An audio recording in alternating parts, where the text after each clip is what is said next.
Howdy, folks. Happy Monday. We will have no football for a whole 2 weeks, although, Russ, I consider next weekend the second worst sports weekend of the year.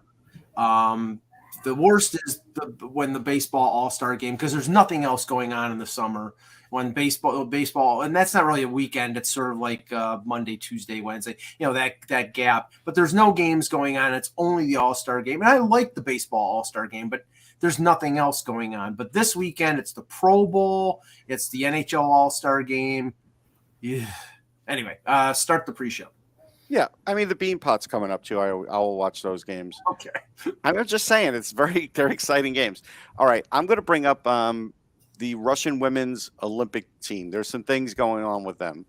Right now, they're in quarantine. They've canceled a couple practices. They've canceled a couple prelims. There's a school of thought there coming out of Russia that they don't want the women's team to be shown very much because it's not very good. So they're not doing any social, no interviews. They're laying low in their hotel rooms. It's almost like they're hiding them. And they do have a little bit of a COVID thing, but not much. But it's almost like they're hiding them because they feel like if they could just get them from maybe get in one prelim, one other game, they can get to the playoffs and everything would be great. But they're afraid of being exposed. They would never do this to the men's team, but they're doing it to the women's team. I have to say, I've been following reporters who are over in Beijing, and the Olympics are starting this week. And the general theme there is this is going to be a train wreck. It just seems like, I don't know, maybe that's kind of the way that the media are at the Olympics, having covered 11 of those. You show up and, right away the media starts complaining about the buses. That's the first story they do. They're not running on time. We can't get there. There's congestion. Nobody's going to be able to get to the venues. It's the same. Stuff remember, with Sochi, it was the bathrooms. I think it was Greg Wyshynski took a picture of the bath of the toilet in his room, and it was how it was a weird setup or something. I just remember before Sochi, it was the same thing. Yeah. Well, and they didn't in Sochi. They didn't have the rooms all finished yet. And shower. Some people didn't have shower curtains. It's just. Those kind of things. But this is a strategy that I'm talking about with the women's team. I don't know whether you've covered much women's hockey, but Russia is never any good in women's hockey. No, but they've been pushing their league so much the last few years, Kev, to the point where I think they've bragged about it enough, and they realize now, watching the other teams, that they're not very close. And so I think that's what the issue is.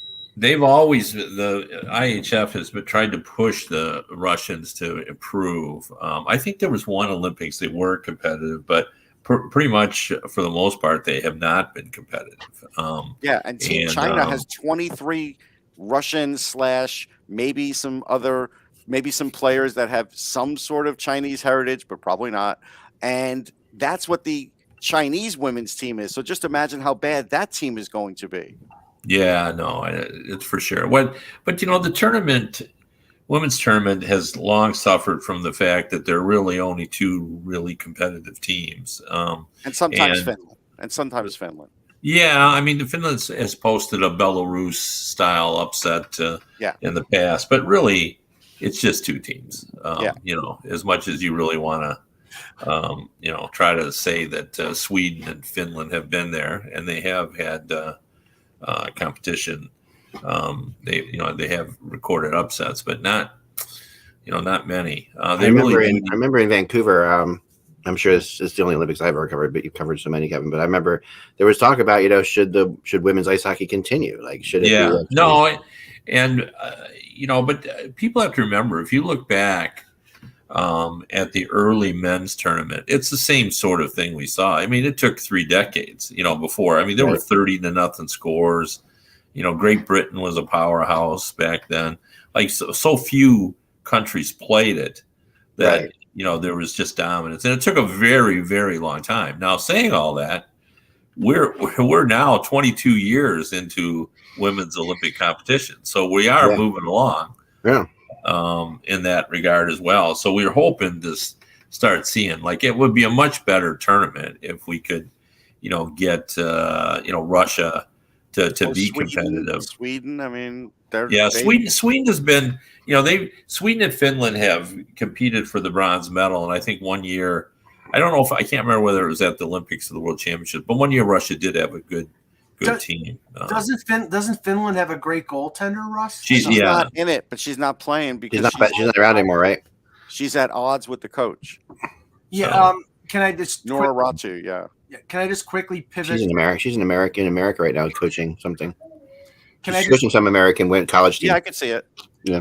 Can I just quickly pivot to the playoff games yesterday, and just to say, it's weird that I think it was 54 years the Super Bowl was not played in the same building as the home as one of the participants, and now 2 years in a row, first Tampa Bay and now Los Angeles.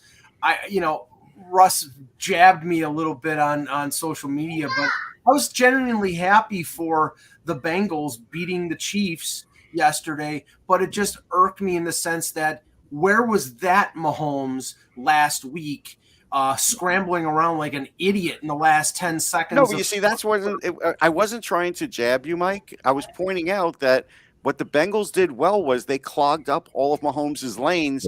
So even when he would escape, he had no place to throw to because the coverage was there too. Buffalo couldn't do that. That's why. You guys know I'm not like a bit. I mean, I do watch football when it gets down to this time, and I was a football player for most of my life and a quarterback. So I like to look at the quarterbacks the way they're doing it. I was sitting there saying to my wife, I'm like, Mahomes, he's losing it. Like, you can see it midway through the fourth quarter, he was losing it, and he just wasn't finding his guys like he had been earlier. So confident. And then when they got the ball back, and everybody's like, "Oh, he's going to just do another one of his drives down the field like he did against Buffalo." I'm like, I don't think so. I just didn't think so because it seemed like he had the confidence. Confidence is such a crazy thing in quarterbacking, and it's just like suddenly the field looks so small. It looks so big earlier in the game. He had it first and goal on the 5 with plenty of time. That was crazy. And the end of the first half, you got to blame coaching on that a little bit, though. I mean, that's got to. They've got to. I mean, first of all, as a quarterback, you got to either go to the end zone, right? You just got to go to the end zone. So it's an incomplete pass or a touchdown. There's no way you should throw out of the end zone. And apparently, Russ, just to make my agita even worse, apparently on Inside the NFL, they showed the video of the Kansas City Buffalo game, and basically Chris Kelsey told the Bills, "I'm gonna catch it before the catch." Like, I mean, I don't know how a confluence of just complete F-ups occurred in 13 seconds, but the Buffalo Bills set the record. I mean, that's what sports is. I mean, that's what Kevin's always saying. That's why we watch sports. But the other thing I'll say is, and this has become a thing in the NFL, like there was, an illegal formation on that last drive, which could have pushed everything back a little bit. You're not allowed to review it. You can't do anything with it. They decided not to huddle up, and even the arrogance of the refs, not even to huddle up and say, "Did you see there were 8 guys on a line and nobody was on the other guy?" Nobody did anything. And Reed did say there was a fumble that wasn't recorded properly, and again got the same answer. Well, you can't review it. We can't go back and look at it. So we say it happened that way, and that's it. I'll put it in a negative connotation, and I'll probably get chastised for this, but this was 2 of the bigger choke jobs that you've. I mean, okay, they were. San Francisco was up 17-7 going in the fourth quarter, and they lose. And Kansas City was up 21-3, I think, at the half, and they were. I mean, usually teams. And should have been 28-3 at half. I mean, teams. I don't call the Kansas City one a choke job. But the other thing I'll say, I think San Fran, you could call more of a choke. Yeah. I don't think Kansas City was a choke. I actually do think the Bengals rose to the occasion. And I think when I heard somebody talk about this morning, and I think it is true that, in all sports, football is the one sport where you probably see pressure get to people more than any other. And I think that's probably as far as when you're watching a game. If you're watching a game, you can watch a hockey game and, in the playoffs, and you don't really necessarily see pressure getting to someone. Like a forward doesn't score goals. Okay, he's not scoring goals, but you're not really seeing the moments where you see the pressure get to somebody.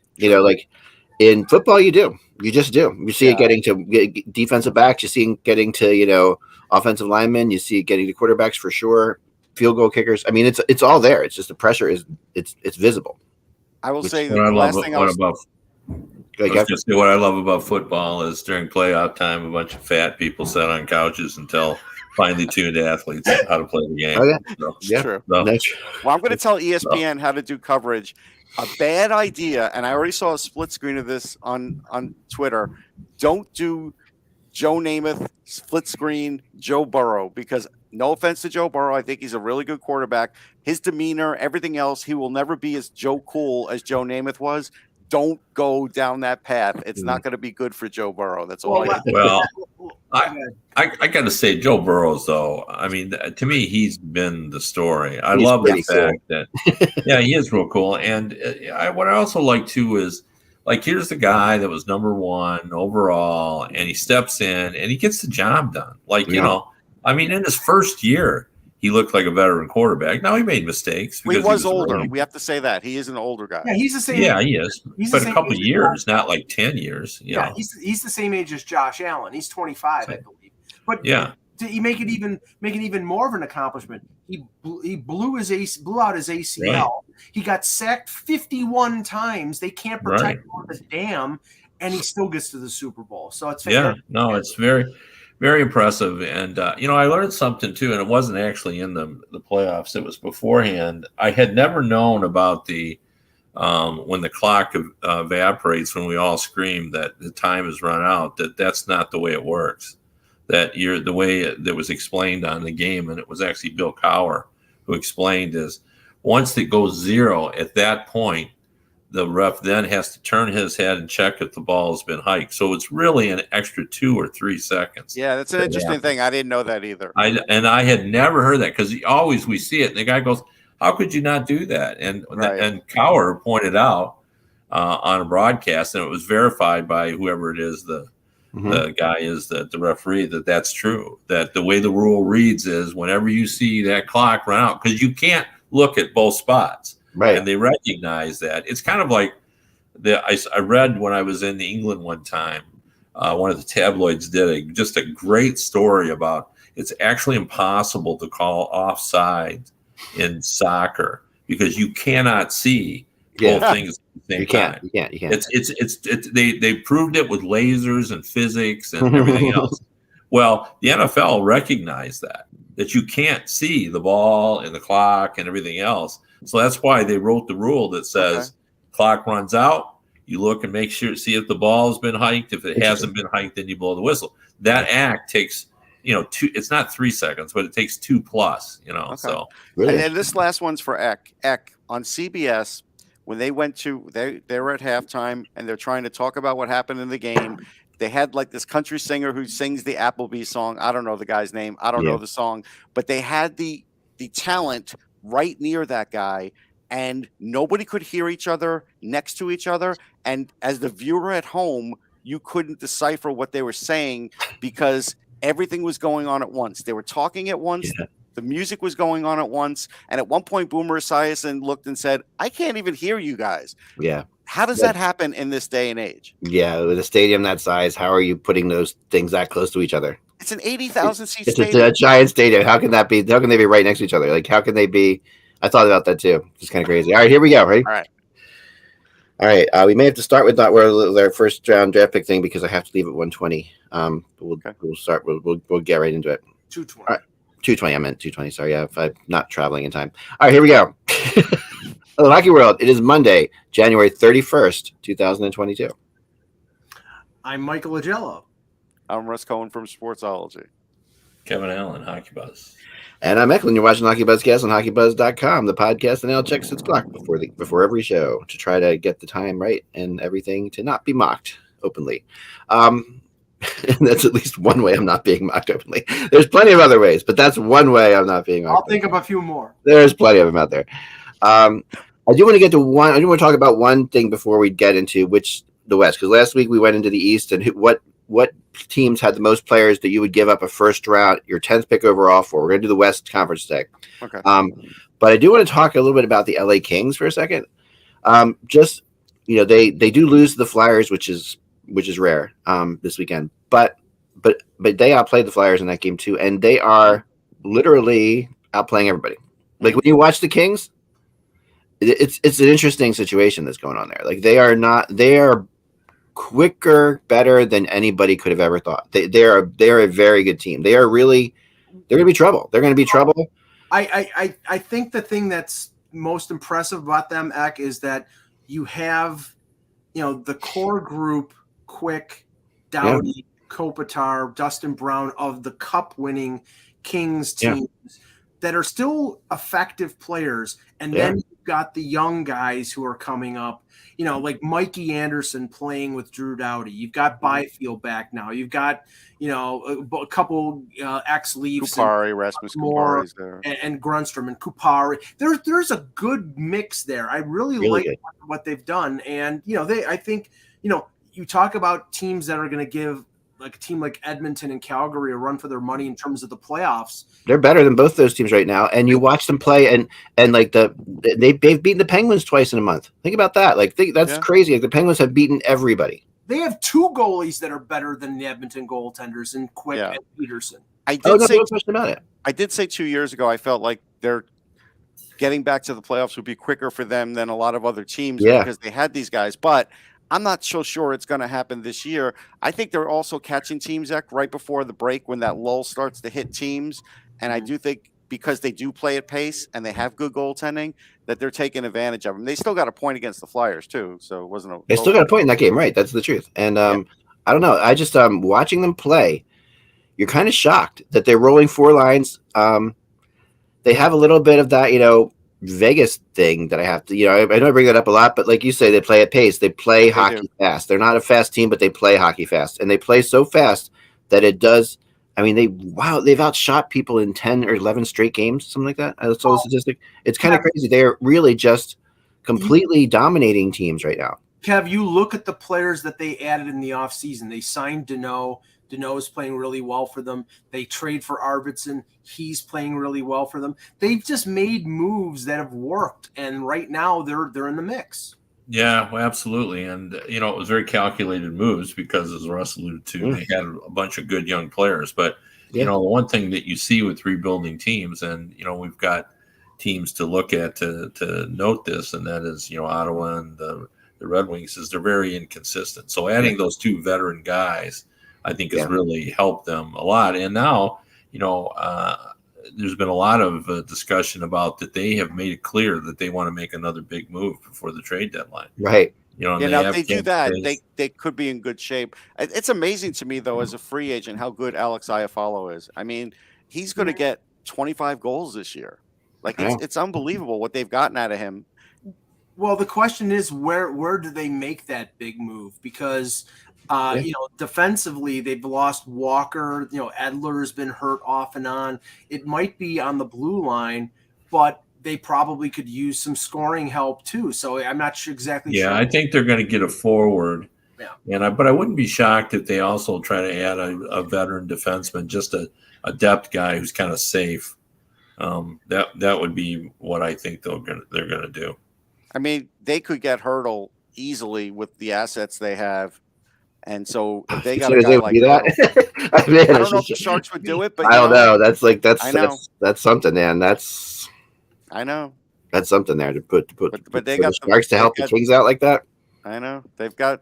Listen, I mean, the Sharks are hanging in there too, but they know that they're probably going to run out of track. Probably are going to run out of track, and they're getting more play than anybody thought we'd get. Right? I mean, I didn't pick them as low as you guys, but nobody picked them for the playoffs, and they shouldn't have. Right? No. If they were to get the Kings assets that they could get for Hurdle, that's better than even what the Rangers could offer. Well, one thing the Kings have to do is stop wearing those stupid silver helmets. They're terrible. They really are. They're just as bad as the Vegas gold. I'm getting used to them a little bit. I hated them, Mike, but I'm starting to get used to them a little bit. I don't know what it is. No, I can't get used to them. Sorry. Helmets, pants. These are the things that you guys get upset about. So. I love that you don't. I love that it doesn't affect you at all, Kevin. Like nothing. Like they could go, skate out there wearing nothing but tablecloths. Yeah, I mean, there's certain uniforms I like and I don't like, but I just can't, create the energy. Well, hold on. I think I can. I think I can create this even for you, Kevin. There has to be a day when you walk out of your house and you either have a shirt or a pair of pants that your wife looks at and says, "No, go change those." No, Kevin wears the same kind. Every time I've seen you, the same exact kind of clothing every day. Yeah, like it's not that big a deal.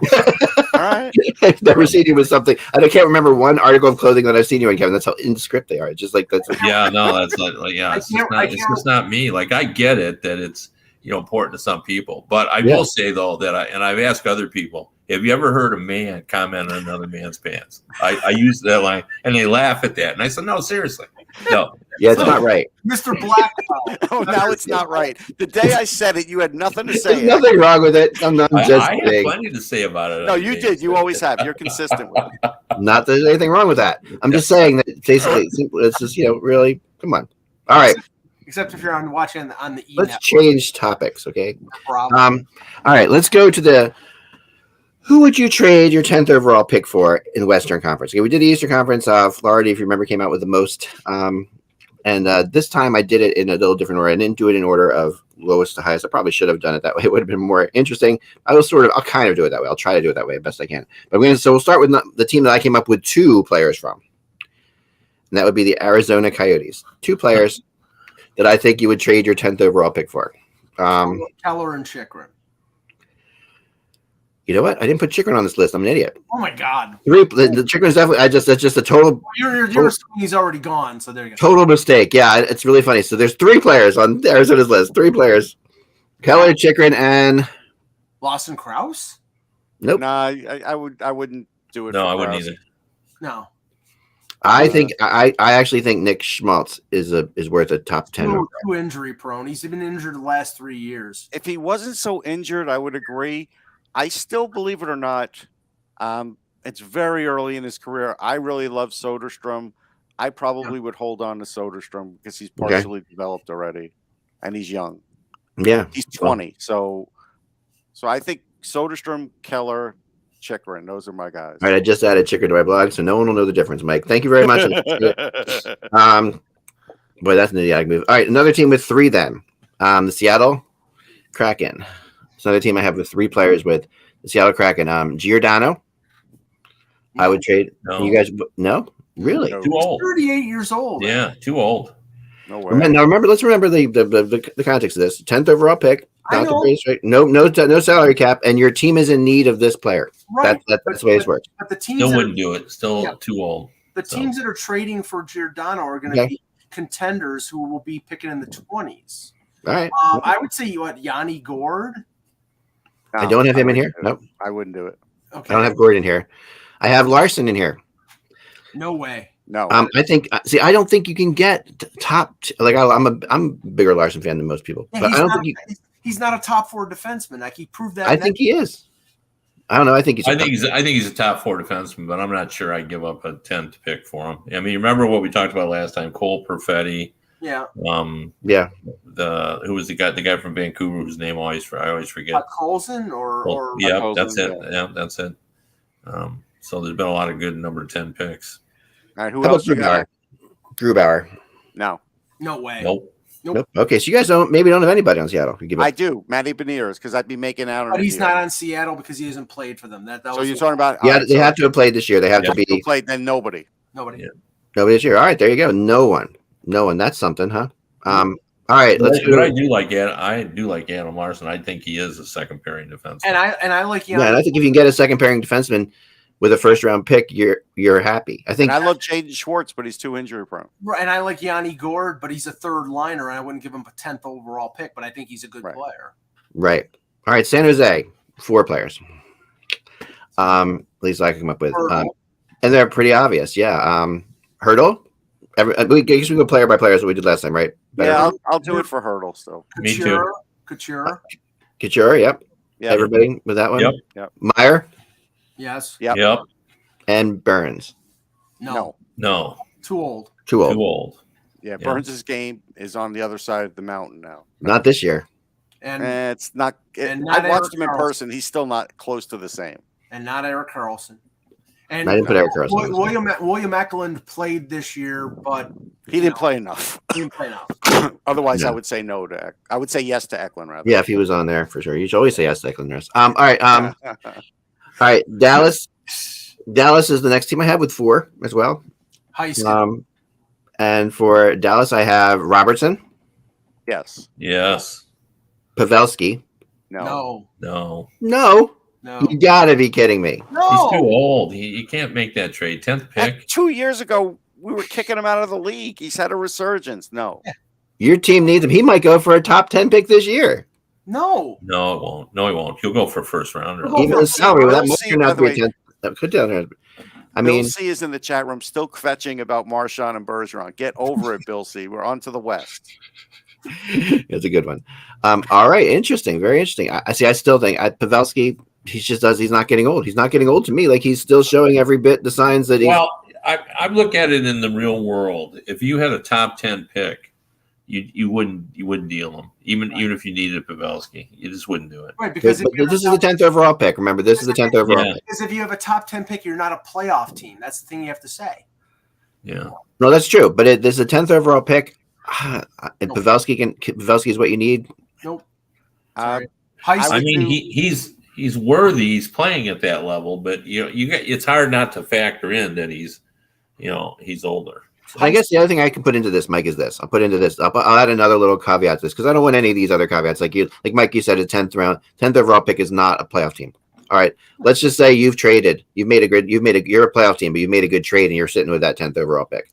All right, that's the way this is playing out because because a lot of these players, like I'm saying, you need them. They're going to fit some role right now. Pavelski could help you potentially win a Stanley Cup. You have that 10th overall pick that you traded for. Still not doing it. No. Who else? I'll tell you who. I do have another player. Heiskanen. I have two more, and then we'll go to you, Russ. Yeah, Heiskanen. Yes. I traded top 5 pick for him. Right, Klingberg. No way. Nope. One dimensional. Kevin. I'd think about it, but I wouldn't do it. I think his game has backslid a little bit. Yeah. Veps is in the chat. He's saying Rupe Hintz. Yeah, that's my guy. That's your guy. Okay. Rupe Hintz is good. Yep. He's only 25. Yeah. That's a good call. That is a good call. All right. Yeah. All right. I might add him to this list as we go along here. I'm going to be adding as we have this, even though the blog's already posted. That's what you can do. You just throw out the names and we'll go yes or no. Edmonton. We got two teams with 5 players. Well, just skip the 2 guys after. No, actually, let's start with Anaheim. 5 players, Anaheim. Okay. Terry. No. I'm still going to say no. 1 year. No. No way. It's 1 year, and it was older when he did it. No. Zegras. I'd give up a top 2 pick for him. Yes. Yep. Yeah. For Zegras, you give up a top 2 pick. Yep. All right. Drysdale. Yes. Yes. Yes, right. Fowler. No. His time is over as far as for that. Too old. Gibson. Yes. Okay. All right. Moving on to Calgary. The first line. I'll throw the first line out to you in general. Do you have anybody else from Anaheim? Anybody else from Anaheim, Russ? Let me look real quick. I don't think Yep, so. Lindholm, he's a rental. Raquel is a rental. No. You're not looking at rentals. It doesn't matter. No, I know. good. I'm just saying that where they are in their careers too. I rest my case with them. Okay. Calgary, the top line. Gaudreau, Lindholm, Kachuk. No on Lindholm. Lindholm, yeah. No on Lindholm? Yeah, yes on Kachuk. I'm 50-50 on Gaudreau. I would do Gaudreau. I'm definitely Gaudreau. Okay. Yeah, I'm doing Gaudreau and Kachuk. Yeah. It's funny. I was definitely Gaudreau and Lindholm, and Kachuk is the one I wasn't 100% sure on. Oh my God. Not as big a Matthew Kachuk fan as you guys are. We've already talked about that a little bit. But I like him. I like him a lot. But Kachuk is just it is impactful in too many different ways. Yes. Like he's a real disturber. He's disruptive. He's gets under your skin. He can play. He's a scorer. He's a ball buster. He's right. Yeah. This next one will be fun. Mangiapane. No. Nope. No. He's a good pitcher. Good pitcher in the National League with 19 and 5 assists. Hey, how's that top 10 going? I know. Well, it would help if he played on the friggin' power play, Mike. I mean, he's got the most goals on the team. He's sitting there. If you go goals per minutes play, he's by far the top player in the league. I mean, he's literally, if they give him some time, I mean, it just doesn't help my case that he's not playing. He has 5 assists. He has 5 assists. That's what's not helping. He's also not playing with anybody, Russ. That's the other thing, too. It doesn't help. If he's playing with Gaudreau and Lindholm, Excuses. if he's playing with Gaudreau and Lindholm, he's got more than 5 assists, all right? All right. Fine. You guys all say no. All right. Time will tell with Mangiapane with me. Markstrom. Yes. Yes. Yes, for sure. Yeah. Okay. Edmonton, McDavid, Draisaitl. We don't have to even talk about them. Of course. Obviously, Hyman. No. Too many knee Yes. injuries. 30 years old. I have to think about him a little bit, but I'd probably say no. Okay. Nugent Hopkins. Nope. I'd think about him See, too. there he makes the Muppet. He made the Muppet face on that acted, and it's like, listen, Ryan Nugent Hopkins What's is the a Muppet really. face? I'll freeze it next time, and I'll show you the Muppet face. But Ryan Nugent Hopkins is a very good player. But with the 10th overall pick, I definitely could get a second line center with the scoring output of Ryan Nugent Hopkins. Right. I can. You are He'd be getting younger, for sure. So yeah. I mean, I think he's been obviously unfairly criticized throughout his career, right? Like he's a better player than people think. I think he's a better player than people think. I just think he's sort of a, like second line, good center winger who can score 50 to 60 points, and I'd rather have the 10th overall pick. And the only guy other than the names that you mentioned is Evan Bouchard. I would Bouchard, I would do it every day. Yep. Oh, Nurse. I have Nurse too. Oh, Nurse as well. And I would do it for Nurse too. Yes. See that Bouchard. Okay, I didn't put Bouchard on there. It's interesting. Yeah, You guys are getting good guys that I didn't get as much as I'm not doing as well in the. yeah, I could be easily persuaded to keep Nugent Hopkins. Yeah. I think he's a good two-way guy. He's been a consistent scorer. He's not a top-line guy, but I think he's still a pretty effective guy. And you're not really sure what you're going to get at that 10 slot. Right. I mean, I think I might take the guy that I know no one can count on. Yeah, I'm with you there. Okay, 6 players, the LA Kings. We just talked about the LA Kings, right? So I'm going to go my six LA Kings, and Kopitar. Starting with Kopitar. Too old, no. Too old. Yep. Just too old, not a chance. Okay, Drew Doughty. Yes. Yes. Defenseman. That's Who Kevin's does on the everything defensive on the ice. Who did you say was too old? Kopitar. Oh, I'd take Kopitar. He's still. I would too. I would. I'm with you. I would also take a Doughty. Yep. Goalie Peterson. Yes. Yeah, Peterson. Yeah, probably. I'm going to go no. Huh? All right. That's why I was like, yeah. Yeah, I think it's an either or, but this one I'm going to say no. Iafallo. No. No. Nope. Good I year, like but him, no. but no. Okay. Byfield. Yes. Yeah. Yep. Okay. Deneau. No. No. Okay. Yeah, I originally didn't have IFL or Deneau on this list, and but the more I was thinking, more doing Kings research today, I started thinking, man, these guys actually do deserve a look at. But I agree. So we basically didn't have the same people on that list in the beginning. I don't have. Okay, another team with 6 is the Chicago Blackhawks. 6? I found 6. All right, which is kind of all right. So we start with Patrick Kane. Yes. Yes. DeBrincat. Yes. Yes. Jones. Yes. Yeah. Yes. Fleury. No. All No. right. He's got 2 more years left at best. Like, why am I doing this? Because you need a goal, you're going to win a Stanley Cup with them. No. And if I don't, I have a pile of nothing. And you don't know that you got 2 more years at best. I mean, like he's He not might slowing retire at down. the end of this year.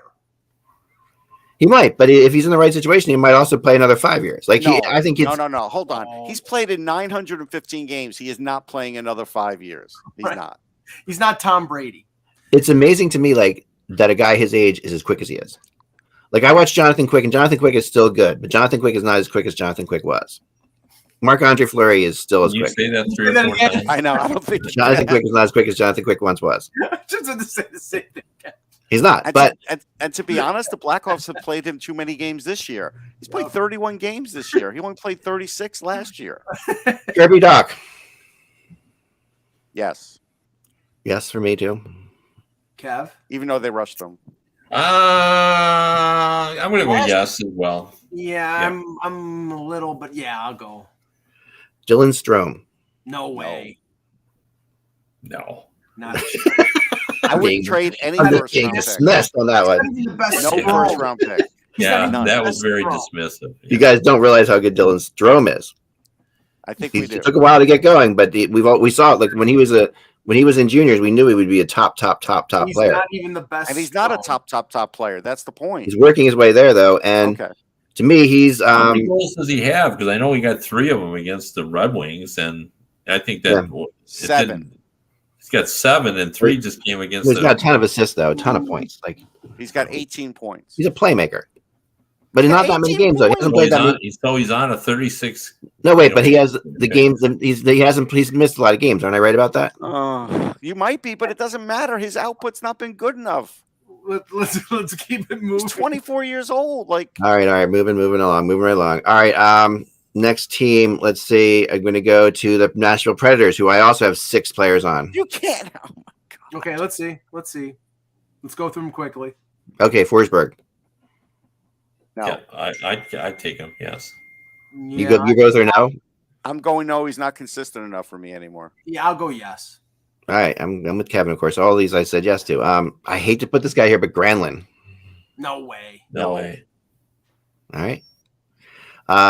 Duchesne. No. Nope. And I hate to put him there too because Jeannot.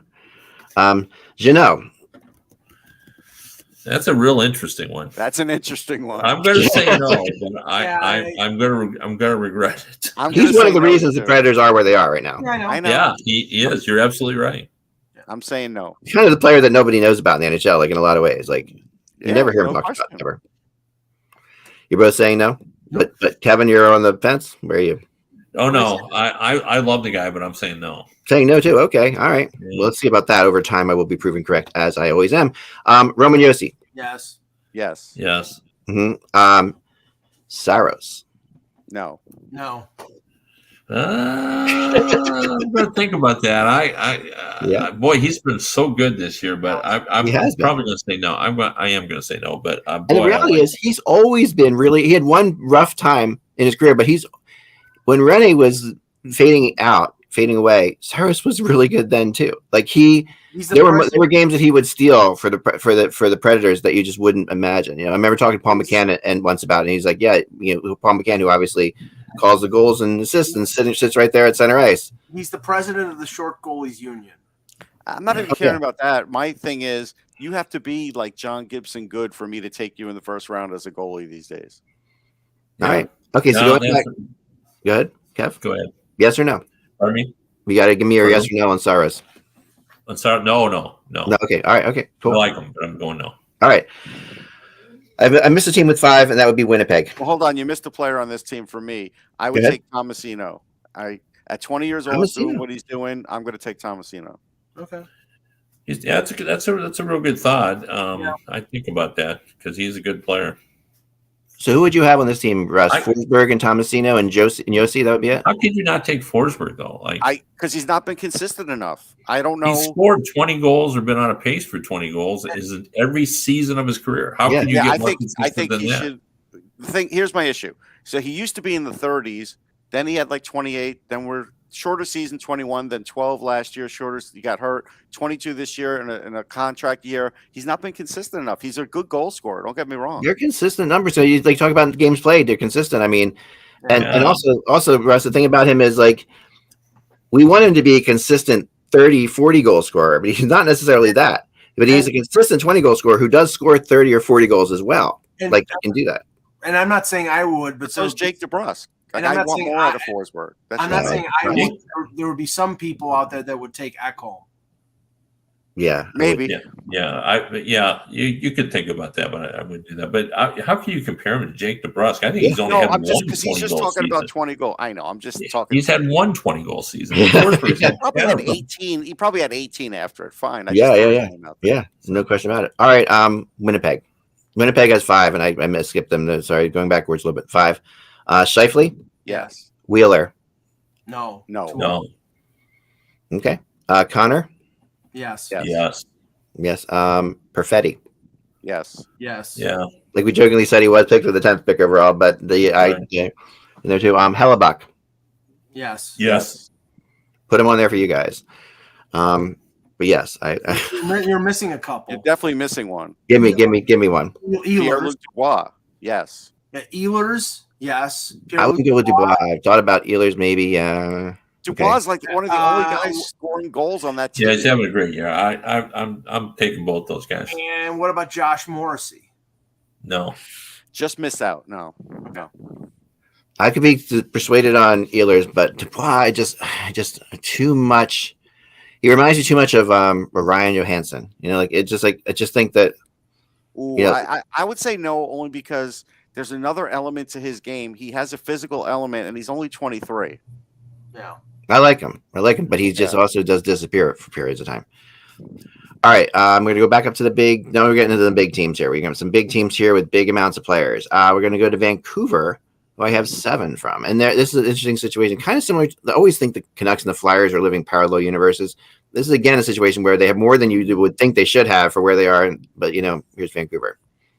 Miller? JT Miller? I'm going to go yes. I'm going to go yeah. Okay. Brock Besser? Yes. Yes. Okay. Elias Pettersson?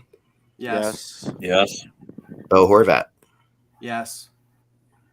No. I'm going no as well. He is right on the edge. I agree with you. Connor Garland? No. Yes. No. Yeah, I'm with Russ on that one. Yeah, I think he's way underrated. Quinn Hughes? Yes. Yes. Yes. Thatcher Demko? Yes. Yes. Yes. There you go. So you guys agreed with almost everybody before that. So that's a lot of players for the Canucks. Like when you look at the coaching change they made and why they're playing better, there's a reason. They do have more players than the Flyers. Yeah, the whole is not the sum of the parts with them right now. We actually agreed on 7 players for the Flyers too, Russ, if you remember. No, we did. They didn't have 7. See the tape. Wait, I had 8 on them. You guys agreed with 7 of them. I'm not seeing the tape. There is no tape. There is a tape. All right. On YouTube, Russ. All right. This is 8 players on the St. Louis Blues. Uh-huh. Okay. All right. Bushnevich? No. No. I like him. Yes. I like him. He is very, very good. He is very, very good, but he's 26 and, no. O'Reilly. That's fair. Well, go ahead, Kevin. Why give your talk about? No, I think it's fair that those guys say he's 26. I'm probably overboard a little bit on Bushnevich, but I just like him, and I think he kind of adds to your offense in sort of a dynamic way. So yeah. He's a scorer. He's a flat-out scorer, and I think he's older, but he wasn't given really a proper shake in New York. He wasn't. I agree with that. And his age is not really his fault. He's good, just not top 10 pick good. Right. That's all I'm saying. 10th overall. 10th overall. It's not top 10 pick. It's 10th overall. 10th overall. He's not top 10th overall. Right. O'Reilly. Yes. Okay. Barbashev. No. Interesting. I love Barbashev. No. Kyrou. Kyrou. Yes. I always call him Kyrou. Yes, Kyrou. Yes. Kyrou. Yes. Yes, for sure. Okay. Tarasenko. No, not with the injury. Too many injuries. No. He's a point a game again. He's back to being a point a game. He says he's healthy, and you have to. And at the beginning of the year, we didn't believe him, but we're at 40 games now. I get it. Too many injuries. How old is he? 30, I think. He's younger than that. I thought he was 28 or 29. 29. I thought he was 30, but let me see. Falk? No. Okay. Colton Parayko? No. Boy, his stock has fallen. Tarasenko's 30. Okay. I would definitely go for Parayko. And this one is the tough one at Bennington. Yeah, I'm a no. I'm going to say no. Interesting. You're a no. But you're missing one. Go ahead. Robert Thomas. Yeah, I would do Thomas. Yeah, I thought about it. Game in his career. Yeah, all 3 of you would. Interesting. Okay. All right, cool. I like it. Tarasenko is 30, yes. Okay, Colorado. Oh boy. I have 9 players from. Do we have enough time? McKinnon. Yep. Yes. Okay, skip the obvious ones. Landeskog. Yep. Yeah. Rantanen. Yeah. Yes. Kadri. No. How can you be no on Kadri? I can very easily be no on Kadri because he's a cancer, because he'll screw you when the worst time happens. Like he's done 3 times. No way. Are you no, Kevin, with Kadri too? Yeah, I am. I think there's baggage there, and yeah. He is literally he's had a great year. He's had a fantastic year. The crazy stat that I heard today on XM about him, which is that when in the 12 games that McKinnon's been out of the lineup this year, Yeah, he's the number one center, and he stepped he has up. 25 points. Yeah, It's a window. It's a great window. I'm waiting for the other shoe to drop. But even when anyway, all right, we'll see. I mean, it could Nikushkin. No. Okay. Burakovsky.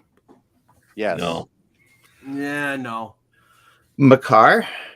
Yes. Top two. Devin Taves.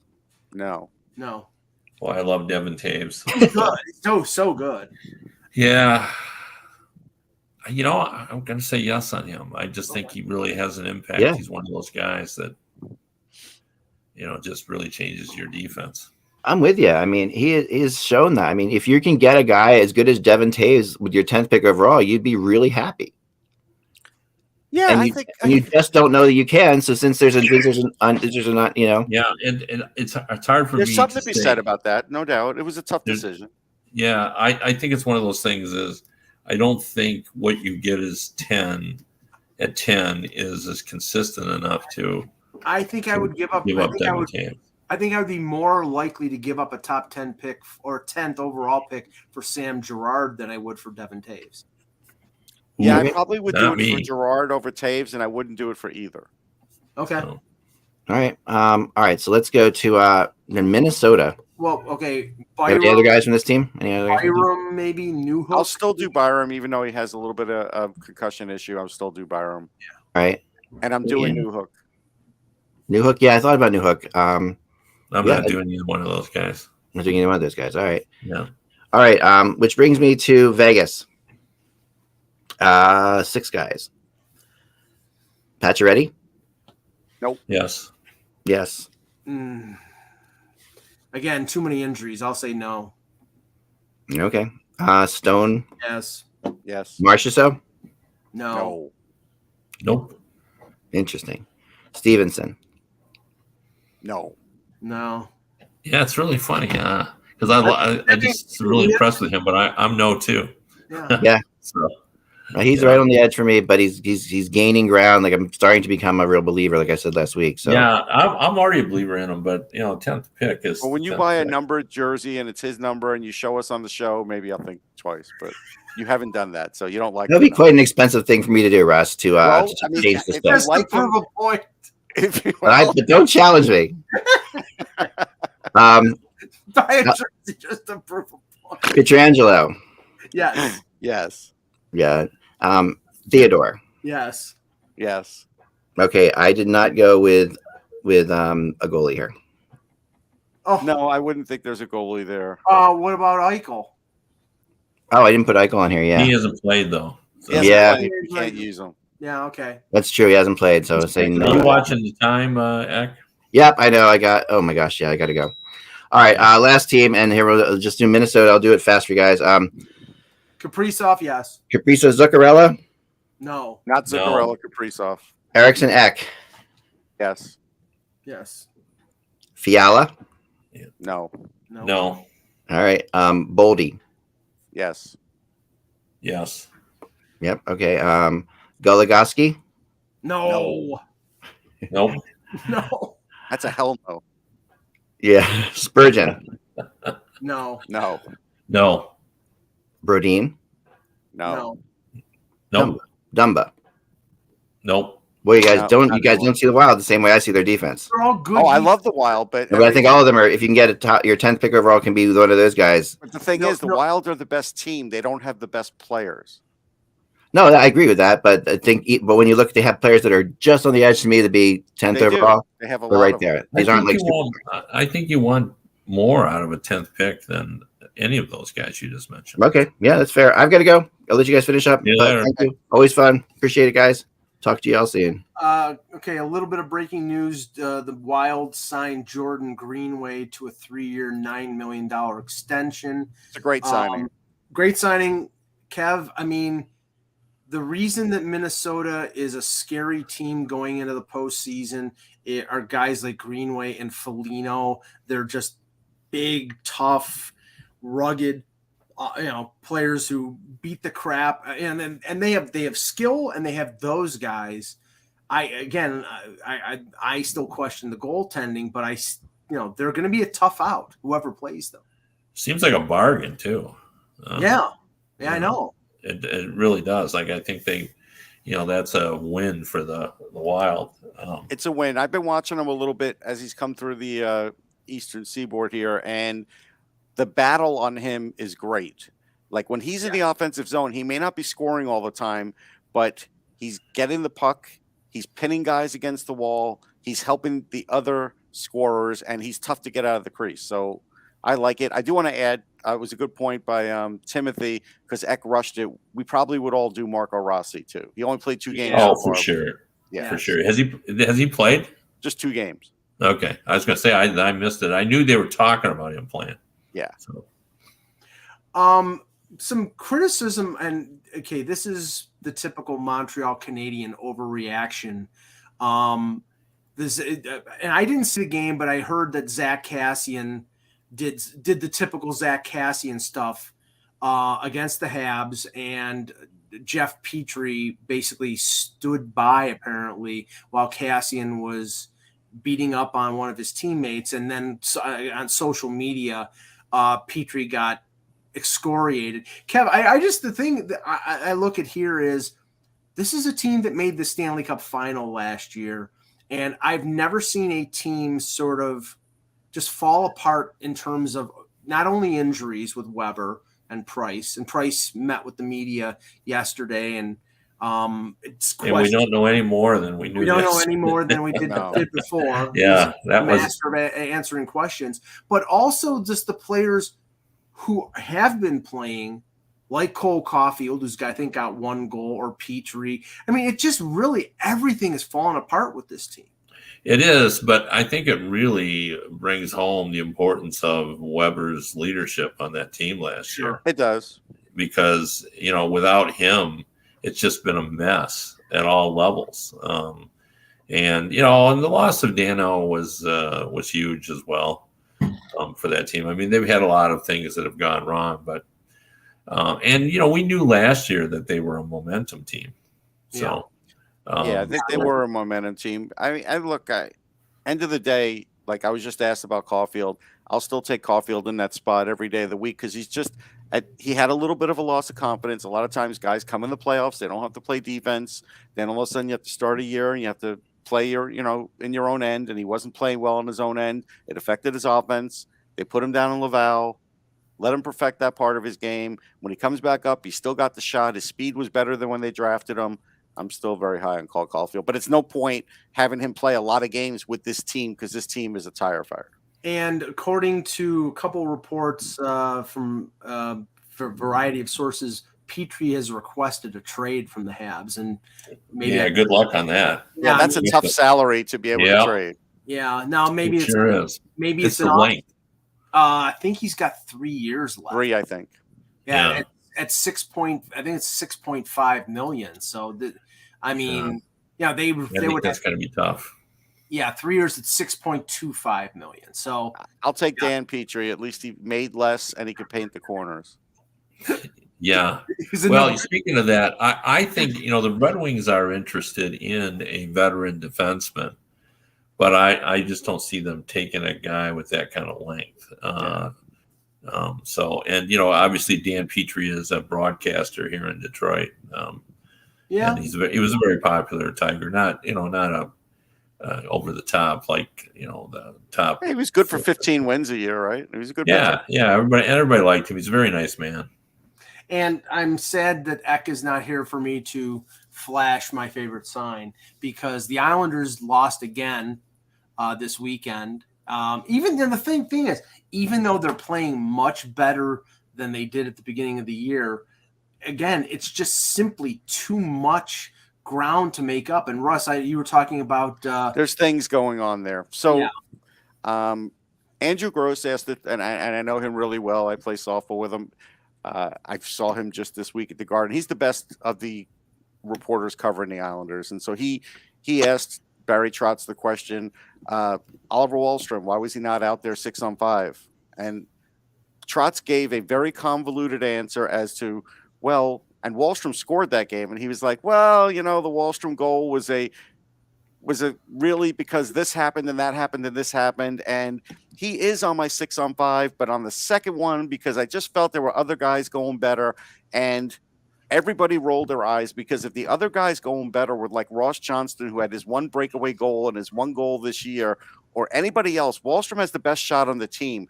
What the hell are you doing, Barry Trotz? Like, it's gotten to the point with the Islanders where everything was rolling great, and this is a tough year, but you can't keep coaching it the way you were. Guys like Noah Dobson and Wahlstrom, these are the kids that are going to now bring you through this when you start dumping the older talent like the Clutterbucks and the guys that need to go so you could stay alive cap-wise. And Bridgeport is bad. It's barren. There's a couple of guys down there, but guys have left. Golashev left. There's not much going on in Bridgeport. And so when you look at the Islanders, they should be playing some of their young talent because their season is over. They're not. I mean, yesterday they announced a sellout for the game, and Jan was there, and he said it was half full. And that was their first sellout. New building, first announced sellout. So, that's not going great either. Yeah, and and he benched Bellows, which was ridiculous. Yeah. He's been doing really well, actually. And finally, Edmonton's fortuitous scheduling, playing, some of the weaker sisters in the league. I know that they played Montreal on the weekend. They play Ottawa and then Washington going into the break. It was the debut of Andrew Kane, and like anybody else could predict that he was going to score the first goal, Kev, for the Oilers. We talked enough about it, the whole situation in terms of whether he was going to be eligible, whether he was going to face any penalty. Now he's there. Now he's playing on McDavid's wing. Like, how much of a factor do you think he's going to be? Oh, I think it's going to be big. And someone that I really respect told me today that the one thing that happens in these situations is we talk about him to death, and then the guy gets with the team, and as long as he doesn't do anything new, it's almost all forgotten. Like everybody will just move on as long as he's producing. Like they'll talk about his hockey, and the rest of it will be lost. But he's kind of on not so secret probation. Like everybody's going to be watching him. If there are any issues, then it'll be a firestorm. All you have to do is watch his Instagram or his ex-wife's Instagram, and stuff's going to happen. He can't seem to keep it under wraps and not have anything happen off the ice. But yeah, he's a good hockey player when all of that is not swirling around him, but it usually is swirling around him. Yeah. I was surprised he didn't at his press conference take more of an apologetic attitude, because usually you've got somebody there telling you, in America, maybe Canada as well, we love a contrite athlete. Yeah. Like he was borderline defiant, Kev. Right. Yeah. So I was surprised he didn't take that tack, because people will get behind someone who says, I'm sorry, and I just want to live my life right now and move on. So okay, great show, guys. We'll be back tomorrow with another edition of the Hockey Buzzcast for the departed Eklund, for Kevin Allen, for Russ Cohen. I'm Michael Agello. Thanks for watching, and remember, without the buzz, it's just hockey.